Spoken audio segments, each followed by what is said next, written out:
દ્વારા મહાભારતનું જ્ઞાન આપવામાં આવ્યું। ભોજાઈ ગામમાં ચાતુર્માસ દરમિયાન શ્રી નરેશ મુનિ દ્વારા રોજ રાત્રે 9 વાગ્યાથી 10 વાગ્યા સુધી મહાભારતનું જ્ઞાન સંત શ્રી દ્વારા આપવામાં આવે છે। તેમાં ગામના બધા જ્ઞાતિના લોકો સાંભળવા જાય છે। પૂજ્ય નરેશ મુનિ વ્યસન મુક્તિ અભિયાન અંતર્ગત લોકોને વ્યસન ન કરવા અપીલ કરી છે। આમ તો ભોજાઈ ગામ સંતોની ભૂમિ કહેવાય છે, કારણ કે ભોજાઈ ગામમાં ઘણા એવા સંતો મહંતો થઈ ગયા છે।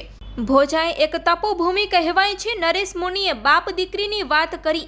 જે દીકરી 22 વર્ષ પોતાના બાપ સાથે રહી હોય, જ્યારે પરણીને જાય ત્યારે બીજા ઘરમાં જાય છે, તો ત્યાં સેટ થવું એ એક નારી કરી શકે। એમનું વક્તવ્ય ઝાડ ઉપરથી આપ્યું છે, જે સાંભળવા જેવું છે। જો તમને આ સંત શ્રીના વ્યાખ્યાનમાં જાવું હોય તો ઊભું થવાનું મન ન થાય।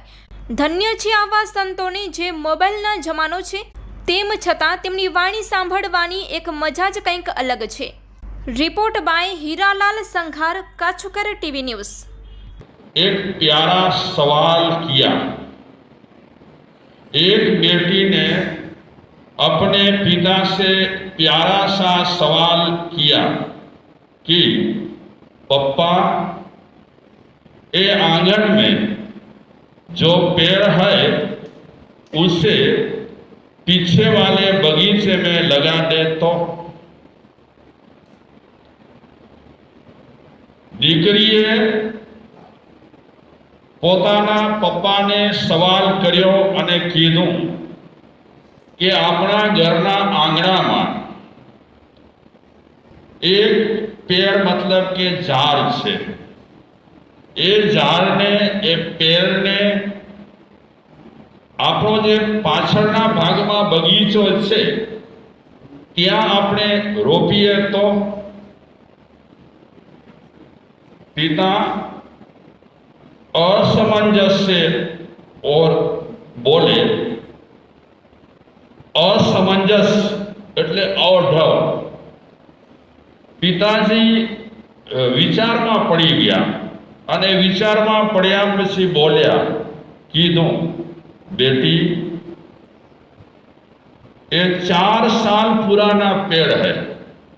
ये 4 साल पुराना पेड़ है।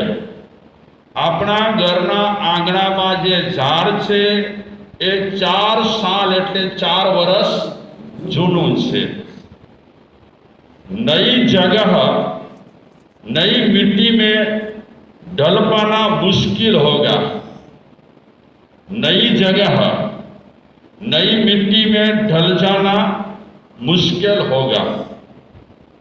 અહીંયાથી આપણે ઝાડ ઉપાડીશું, લઈશું અને પાછળના બગીચામાં રોપીશું।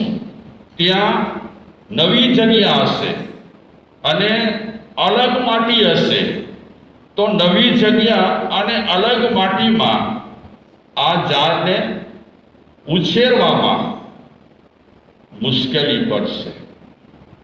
કોણે કીધું? પિતાએ કીધું। तब बेटी ने जल भरी आंखों से पिता से सवाल किया। पिताजी नी बात सांभળી કરી અને દીકરીએ આંખમાં આંસુ લાવી કરીને સવાલ કર્યો। શું સવાલ કર્યો? कि एक पौधा और भी तो है, एक पौधा और भी तो है। आपके आंगन का जो 22 वर्ष पुराना है, आपके आंगन का जो 22 वर्ष पुराना है। पिताजी एक बीजो छोड़ छे जे तमारा आंगणामां 22 वर्ष जूनो छे। क्या वो नई जगह पर ढल पाएगा? क्या वो नई जगह पर ढल पाएगा? 4 वर्ष जूनो झाड़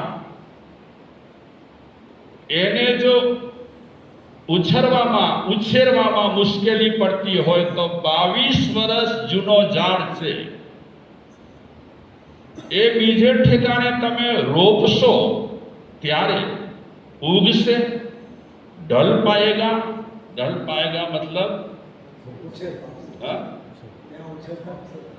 क्या कि रही શકશે? पिता बेटे की बात पर सोचते हुए कहा। દીકરીની વાત સાંભળી કરી અને વિચારતા पिताजी कहा कि यह शक्ति पूरी कायनात में सिर्फ नारी के पास ही है। यह शक्ति पूरी कायनात में सिर्फ नारी के पास ही है।